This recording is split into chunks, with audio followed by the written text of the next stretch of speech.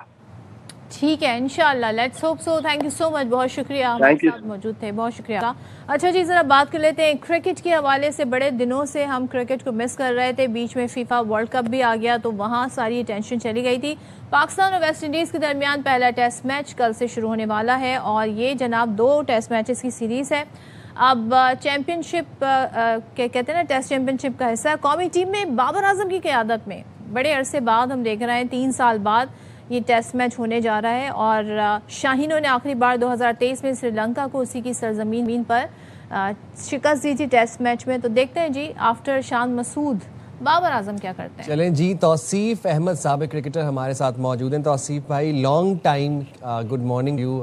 Hope کہ آپ کے مزاج اچھے ہوں گے. پاکستان کو سر گزشتہ 2 ٹیسٹ میچز میں بنگلہ دیش سے شکست کے بعد کل ایک نئے امتحان کا سامنا ہے. قومی ٹیم سے کس قسم کی امیدیں, آپ کی ہوپس ہائی ہیں؟ دیکھیے, امتحان تو ہمارے چل ہی رہے ہیں, آج سے نہیں, کمزور 3 سال سے امتحان چل رہا ہے. اور امتحان میں ہم کہہ بھی دیتے ہیں کہ ہم پاس ہونے کی پوزیشن میں ہوتے نہیں ہیں, لیکن ظاہر ہے وہ سارا مینجمنٹ اور کافی کچھ ہے, بیچ میں آپ کے مشکلات آئیں جس کا ہم اب ذکر ابھی نہیں کریں گے. بالکل, اور بہت عرصے بعد جو ہے وہ ٹیم جو ہے ویسٹ انڈیز گئی ہے, اور ویسٹ انڈیز نے یہاں ہمیں لگایا تھا. ظاہر ہے ہماری پلاننگ جو تھی وہ اپنی جگہ تھی کہ ہم نے اسپن پچ بنا کے اتارا ہے, لیکن انہوں نے بھی ایک میچ ہمیں ہرا دیا ٹیسٹ میں. تو برابر کا مقابلہ بظاہر لگ رہا ہے, لیکن ہوم ایڈوانٹیج ہے ویسٹ انڈیز کو تھوڑی, اور ظاہر ان کے بعد پیس اٹیک بڑا اچھا ہے. ہمیں ہمیشہ سے پرابلم ہوئی ہے بیٹنگ میں. تو آئی ہوپ کچھ نئے لڑکے ہیں اور پرانے بھی ہیں, اور ایکسپیرینس والی ٹیم ہے, ایسا نہیں ہے 1-2 نئے کے علاوہ. تو آئی تھنک میرا خیال ہے اچھا کھیلنا چاہیے. سائیڈ میچ بڑا اچھا کھیلے ہیں, رنس کیے ہیں. سائیڈ میچ میں پتہ چلتا ہے کہ کون فارم میں ہے کون نہیں ہے. سارے ہی فارم میں ہمیں نظر آئے, پر ابھی جو ہے وہ امتحان باقی ہے. لیکن توصیف صاحب, یہ جو بابر اعظم کو دوبارہ کپتان بنایا گیا ہے وہ بھی ٹیسٹ کا, ان کی بیٹنگ بڑی متاثر ہوتی ہے جب وہ کیپٹن بنتے ہیں. یہ بڑا ہم نے سنا تھا کہ فوکس نہیں کر پاتے. اب وہ بطور کیپٹن اور بیٹنگ کیسے لے کر چلیں گے, آپ کو ان سے امید ہے؟ یہ فیصلہ ویسے آپ کے خیال میں ٹھیک ہے شان مسعود سے کیپٹنسی کے اور بابر کو کیپٹنسی دے دینا؟ دیکھیے, جو حالات تھے اس وقت شان مسعود کو کپتانی دے دی گئی تھی, اور آپ لوگوں کو سب کو پتا ہے کہ کیا حالات چل رہے تھے اور کیا نہیں. اور ان سے دونوں کپتانی لے لی گئی تھی بابر اعظم سے, اور جبران لی گئی تھی ان سے کہ بھائی آپ ہٹ جائیں. وہ پرانی بات ہے, لیکن ظاہر ہے ابھی شان کی پرفارمنس ایز سچ ایسی ہمیں نظر نہیں آئی ٹیسٹ میچز میں. کافی میچ ہم ہارے, بٹ میں تو دوسرے نظریے سے دیکھتا ہوں اور دوسری آنکھوں سے دیکھتا ہوں. اس طرح دیکھتا ہوں کہ دیکھیے, جب ٹیم کھیل رہی ہوتی ہے تو ہمیں پتا ہوتا ہے اس کا فوکس کہاں ہے کیا نہیں ہے. کافی مشکلات آئیں بیچ میں. شان کو ہٹانا ٹھیک ہے, آپ نے ہٹا ضرور دیا, مگر مینجمنٹ کو اس کو اتنا بیٹھ کے میٹنگ میں اس طرح کی باتیں نہیں کرنی چاہیے, اور وہ بھی اس لیے نہیں کرنی چاہیے کہ وہ ٹیم کا حصہ ہیں, اور اس کے بعد ان کے اوپر ایلیگیشن لگا دیے جو وہ یہ نہیں کرتے تھے وہ نہیں کرتے تھے. ارے بھیا, اس کو تو دیکھ لو کہ وہ ہو کیا رہا تھا اندر. بہرحال ایک عاقب جاوید کی سربراہی میں ایک ٹولہ کہہ دوں کیا کہہ دوں, جو اچھا لگے وہ لگا دیجیے گا, ٹولہ ہی کہہ دیتا ہوں. ایک ہے موجود وہاں پہ, خود آل ان آل ہے وہ, اور سارا کچھ کر رہے ہیں, دیکھ رہے ہیں, اور غلط کیے جا رہے ہیں. اور مگر پھر کہا گیا توصیف بھائی, نوجوان بھی کافی ینگ پلیئرز بھی ہیں, ینگ بلڈ بھی ہے. عبداللہ فضل ہے, اذان اویس ہے, قاضی غوری ہے, اویس ظفر ہے. ان لڑکوں سے کیا امید ہے آپ کو؟ دیکھیے, اذان تو میرے ساتھ انڈر 19 کا ٹور کیا ہے انہوں نے 3 سال پہلے. بنگلہ دیش کا بہت اچھا پلیئر ہے, 100 بھی تھی اس نے, اور پھر پیچھے انہوں نے رنس کیے ہیں, اور اچھا پلیئر نظر ہمیں آ رہا ہے. اور باقی پلیئروں میں ظاہر آپ نے بتایا کہ ہیں ضرور, بٹ ان کے لیے بڑا تجربہ ہونا ضروری ہے. اور دیکھتے ہیں کہ کھیلتا کون ہے, کیونکہ سینئرز میرا خیال زیادہ اس میں کھیلیں گے, اور کھیلنا بھی چاہیے. ظاہر ہے ہمیں سینئرز کھیلیں, ہاں سینئرز ہی کھیلیں گے, کیونکہ ڈر اور خوف جو ہے نا یہ انہیں ڈوبے گا.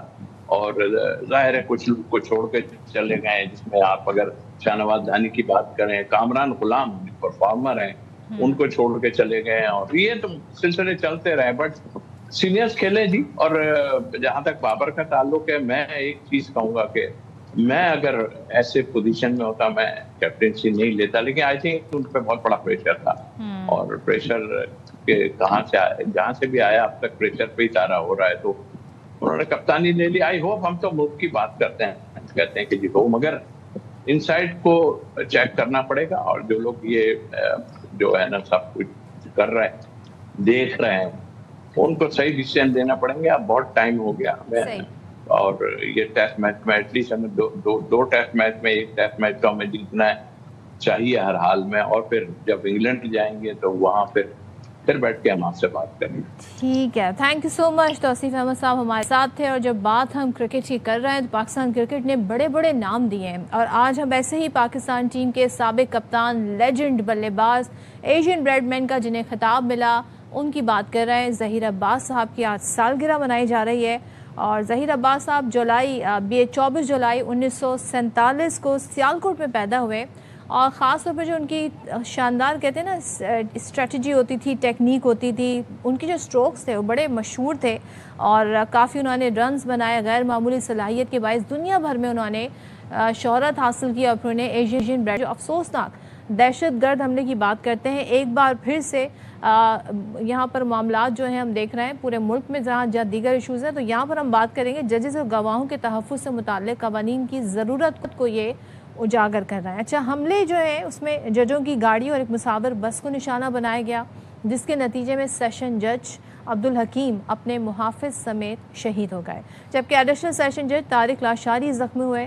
بلوچستان حکومت کے معاون شاہد رند کا کہنا ہے کہ دہشت گردوں ان کے سہولت کاروں کے خلاف قانون کے مطابق مؤثر کارروائیوں کا آغاز کیا گیا ہے. جی، جس کے باعث بعض حلقوں کی جانب سے رد عمل بھی سامنے آ رہا ہے. پروگرام دی رپورٹرز میں گفتگو کرتے ہوئے انہوں نے کہا کہ بلوچستان میں دہشت گردی کے مقدمات میں سزاؤں کی شرح سب سے کم ہے، کیونکہ گواہوں کو دھمکایا جاتا ہے، جبکہ ججز اور وکلا بھی مختلف طریقوں سے دباؤ ان پر ڈالا جاتا ہے. تو شاہد رند صاحب نے کیا کہا، ذرا آپ کو سنواتے ہیں. کے دن یہ بات اسٹیبلش ہو چکی ہے کہ کیوں ہمیں دہشت گردی کے خلاف جو جنگ ہے اس کے لیے فیس لیس کورٹس کی ضرورت. ہمارا کنوکشن ریٹ ہے جو سب سے کم ہے. پروسیکیوشن کیوں کمزور ہے؟ گواہ کو ڈرایا جاتا ہے، جو بھی چیزیں ہوتی ہیں ججز کو، وکلا کو پریشر میں لایا جاتا ہے. تو اس کے لیے جب آپ کے پاس غیر معمولی حالات ہوتے ہیں، جب ان دہشت گردوں کو، ان کی لیجٹمیٹ وائسز کو ہم نے کنوکشن کرنی شروع کی نئے قانون کے تحت، تو بیسکلی آج ہمیں یہ پیغام دیا گیا ہے، یا وکلا کو یا ججز کو یہ پیغام دیا گیا ہے کہ اگر آپ ہمارے خلاف فیصلے دیں گے تو ہم آپ کے ساتھ یہ کریں گے. اچھا، اگر قانونی ماہرین کی بات کریں تو ان کے مطابق دنیا کے کئی ممالک میں ججز اور وٹنس پروٹیکشن قوانین موجود ہیں، جن کے تحت دہشت گردی جیسے حساس مقدمات کی جو سماعت کر رہے ہوتے ہیں، ان ججز اور گواہوں کی شناخت جو ہے وہ خفیہ رکھی جاتی ہے تاکہ ان کی جان و مال کا تحفظ یقینی بنایا جا سکے. سابق وزیر اعظم انوار الحق کاکڑ اور ماہرین قانون نے بھی دہشت گردی کے مقدمات سننے والے ججز اور گواہوں کے تحفظ کے لیے ایک جامع قانون سازی کے حوالے سے انہوں نے ذکر کیا ہے. پہلے سے موجود قوانین کو مؤثر بنانے کے پر انہوں نے بات کی ہے، ذرا سن لیتے ہیں. اسپیشل سرکمسٹانسز میں جو اس طرح کی ہوتی ہیں، جہاں ججوں کو قتل کیا جاتا ہے، آرگنائزڈ کرائم کے جانب سے، ٹیررزم کے جانب سے، اصلاحات کی ضرورت ہے، ضرور ہونا چاہیے. ججز اینڈ پروٹیکشن قوانین کتنے ضروری ہیں، خاص طور پر اس وقت میں جب ہمیں پتہ ہے کہ بلوچستان میں آپریشنز چل رہے ہیں، وہاں پر دہشت گردی کا جو ناسور ہے، ہمارے security forces along with FCA along with police مشترکہ آپریشن کو جڑ سے اکھاڑنے کی کوشش کر رہے ہیں. گفتگو کر لیں گے. ہمارے ساتھ موجود ہیں وزیر داخلہ بلوچستان میر ضیاء لانگو. بہت شکریہ ضیاء صاحب، آپ نے پروگرام کے لیے وقت نکالا. سر، بلوچستان حکومت ججز اور گواہوں کے تحفظ کے لیے جو الگ قانون ہے، اس کو لانے پر غور کر رہی ہے؟ بسم اللہ الرحمن الرحیم. دیکھیں، جس طرح بلوچستان حکومت کا ہمیشہ یہی موقف رہا ہے کہ یہ جو دہشت گرد ہیں ان کا کوئی مذہب نہیں ہے، یہ ان کا کوئی قوم سے کسی قسم کا تعلق نہیں ہے. یہ اپنے بیرونی آقاؤں کے اشاروں پر سب کچھ کرتے ہیں. کبھی یہ لسانی بنیادوں پر لوگوں کو نشانہ بناتے ہیں، کبھی یہ ہماری سیکیورٹی فورسز کو نشانہ بناتی ہیں، کبھی یہ ہماری تنصیبات کو نشانہ بناتی ہیں، یہاں تک کہ میرے ہر طبقے فکر کے لوگوں کو نشانہ بنا رہے ہیں۔ ابھی آپ نے دیکھا گزشتہ 2 دن پہلے خواتین اور بچوں اور بوڑھوں سے بڑے مسافر بس کو نشانہ بنایا گیا جس میں خواتین کی ہلاکت ہوئی۔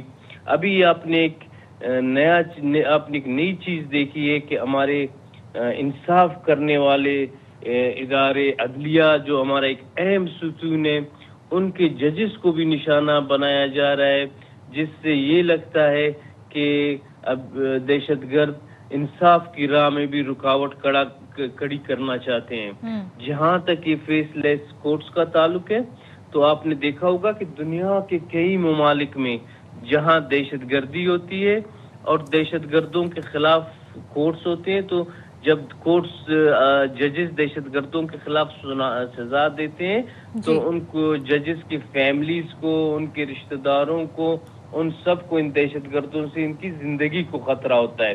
تو یہ دنیا کے کئی ممالک میں یہ کورٹس موجود ہیں جو کام کر رہی ہیں، اور جو بھی یہ کل کا واقعہ ہوا ہے اس کے بعد مزید حکومت سوچ رہی ہے اور اقدامات اٹھا رہی ہے۔ صاحب ایک چیز میں جاننا چاہتی ہوں، قوانین ہمارے یہاں آلریڈی موجود ہیں حوالے سے، جی قوانین ہمارے یہاں آلریڈی موجود ہیں، لیکن یہاں پر ہمارے یہاں ہوتا کیا ہے، ہم چاہے اپنے پولیس کے جوانوں کی بات کر لیں، ہم اپنی پاک فوج کی بات کر لیں، بڑی کہتے ہیں نا جاں فشانی سے دہشت گردی کا مقابلہ کر رہا ہے، لیکن ہمارے یہاں جو کہتے ہیں نا ان کنوکشن ریٹ ہے وہ بڑا میٹر کرتا ہے۔ بلوچستان میں دہشت گردی کے جب مقدمات میں ہم سزا کی شرح کی بات کرتے ہیں تو وہ ہمیں کم نظر آتی ہے۔ اس کی ایک بڑی وجہ بتائی جاتی ہے جی گواہوں کو دھمکیاں ملنا ہے یا دیگر اس سلسلے سے جڑے مسائل ہیں۔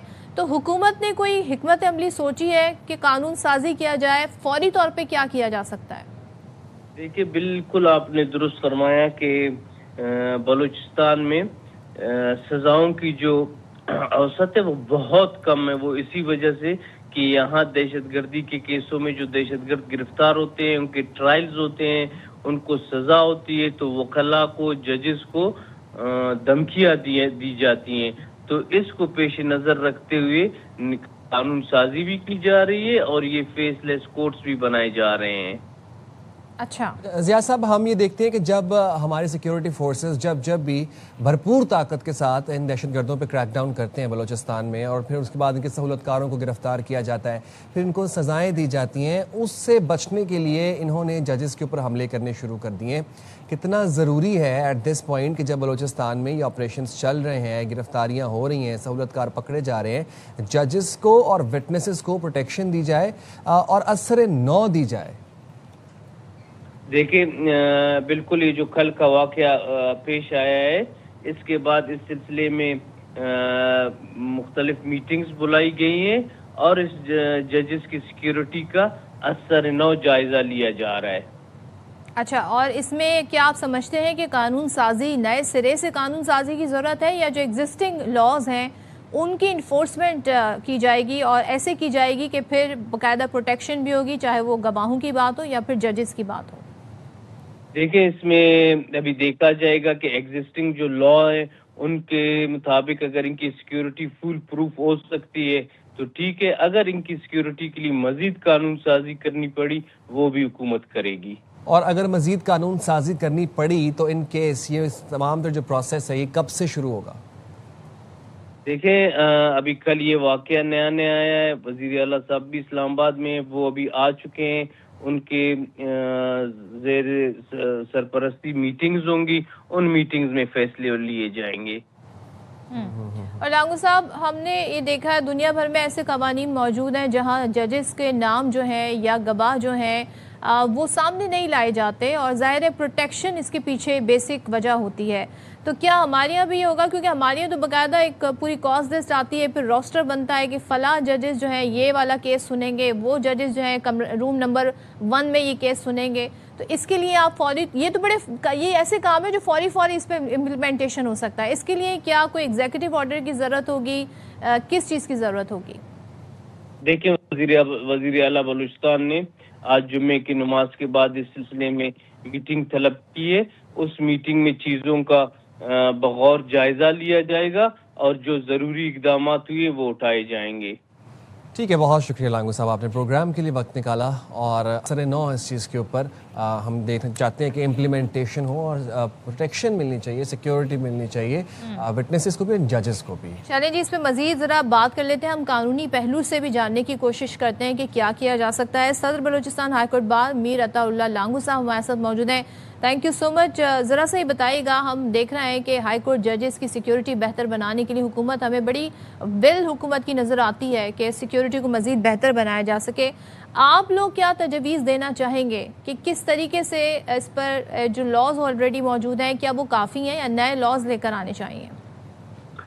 سب سے پہلے تو آپ کا شکریہ میم کہ آپ نے ہمیں اس آواز کو اٹھانے کے لیے ایک موقع دی ہے.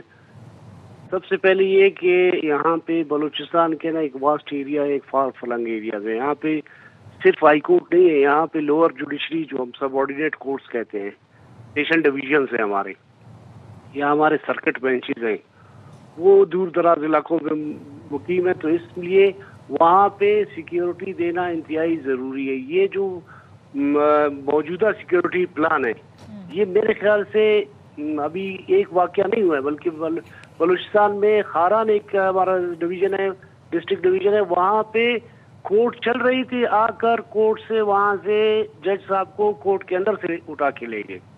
تو یہ جو میجرمنٹس ہیں، یہ جو ان کا طریقہ کار ہے سیکیورٹی کے حوالے سے، وہ انتہائی ناکافی ہے. کیونکہ اگر آپ کے عدالتیں نہیں چلیں گی، آپ کے وکلا، اور اس کے علاوہ سیکنڈ فیز پہ آ جاتے ہیں وکلا پہ. وکلا کی سیکیورٹی بھی انتہائی ضروری ہے. جب اگر وکلا نہیں ہوئیں گے تو کورٹس نہیں چلیں گے. صرف ججز کی سیکیورٹی کی اس بات نہیں ہے، اس میں وکلا کی بھی سیکیورٹی انتہائی اہمیت کا عامل ہے. کیونکہ اس ٹائم جو صوبے میں جو حالات ہیں، law and order situation create ہوا ہے، وہ کہنا انتہائی تشویشناک ہے. اور کل کا جو واقعہ آپ دیکھیں، کل کا انتہائی دل خراش واقعہ، جو کہ میں کہتا ہوں کہ پورے عدلیہ پہ ایک حملہ ہے. تو اس طرح کی اگر میجرمنٹس دیکھے جائیں، وہ انتہائی ناکافی ہے کہ ایک سیشن جج صرف کہنا ایک ڈرائیور کے ساتھ جا رہا ہے، اور وہ بھی بہت ہی انتہائی سینسیٹیو ایریا میں، اور اسے شہید کیا جا رہا ہے. میرے خیال سے یہ فار فلنگ ایریاز کے جو کورٹس ہیں یا ججز ہیں، وہ میرے خیال سے اس میجرمنٹ میں اور یہ جو سیکیورٹی پلان ہے اس کے تحت محفوظ نہیں رہ سکتے. اچھا سر، دنیا کے بہت سے ممالک میں یہ پریکٹس آلریڈی ہو گئی ہے، تو یہ ایسی بات نہیں ہے کہ کوئی بہت ہی کوئی نوول پروسیس ہے یا کوئی نیا کوئی چیز ہے. دہشت گردی کے مقدمات میں ہم یہ بھی دیکھتے ہیں کہ کم سزا کی شرح ایک یہ بھی ہے، اس کی وجہ یہ بھی ہے کہ وٹنس پروٹیکشن کی کمی ہے. آپ کو لگتا ہے کہ وٹنس پروٹیکشن کی کمی ہونے کے باعث یہ جو شرح ہے دہشت گردی کے مقدمات میں جو وٹنس پہ دباؤ آ جاتا ہے، وہ جا نہیں پاتے، وہ گواہی نہیں دے پاتے، اس کے لیے وٹنس پروٹیکشن ہی بڑی اہم ہے؟ بالکل سر، دیکھیں مقدمات کی اگر فیصلہ جات ہوتے ہیں تو وہ کیا ہے، وٹنس کے اسٹیٹمنٹ بھی ہوتے ہیں.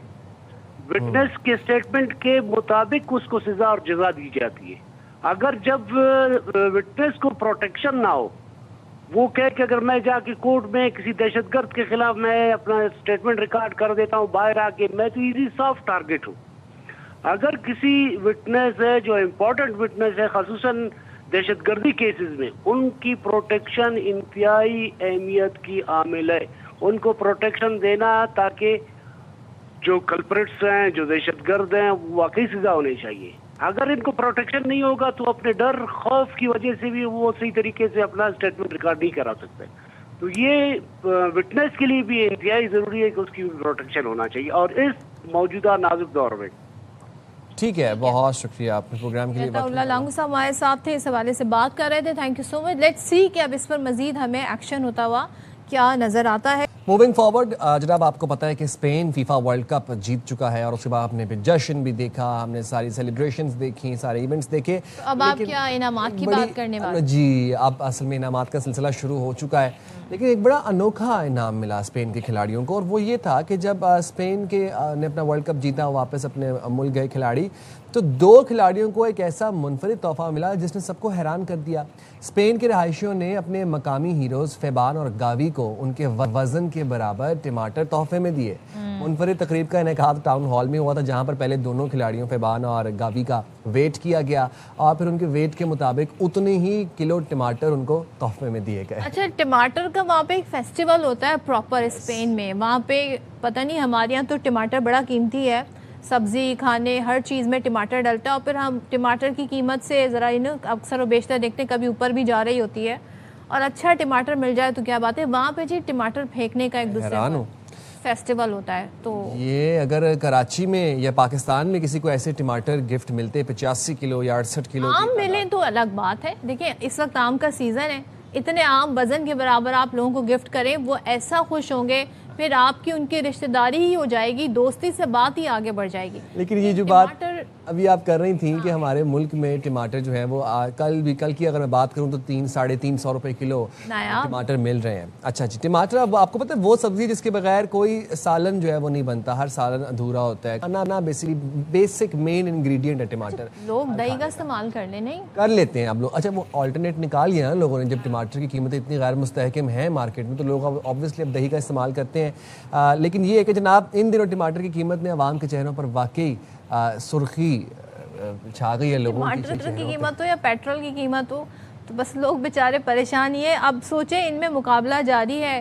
اگر ٹماٹر کی میں قیمت بتا دوں تو کہیں پہ یہ 450, کہیں 500, کہیں 550 روپے فی کلو بیچا جا رہا ہے. کراچی میں تھوڑا سا مسئلہ ہے نا, ہم کہتے ہیں نا اتنا بڑا شہر ہے, بارش ہوتی ہے تو وہ بھی پورے شہر میں نہیں ہوتی, کہیں کہیں ہوتی ہے. اسی طریقے سے کسی بھی سبزی کے پرائس نا ویری کر رہے ہوتے ہیں, علاقہ دیکھ کے پرائس لگاتے ہیں. رائٹ. اچھا کراچی میں پکے ٹماٹر 500 روپے اور 550 روپے فی کلو, جبکہ کچے ٹماٹر جو ہیں وہ 350 سے 400 روپے کلو تک پہنچ گئے ہیں. مارکیٹ میں ایرانی ٹماٹر بھی دستیاب ہیں مگر اس کے باوجود قیمتوں میں کوئی خاص کمی نظر نہیں آ رہی. صرف کراچی نہیں بلکہ اگر ہم پنجاب کی بات کر لیں, کے پی کی بات کر لیں, شہروں میں ٹماٹر مہنگے داموں فروخت ہو رہے ہیں.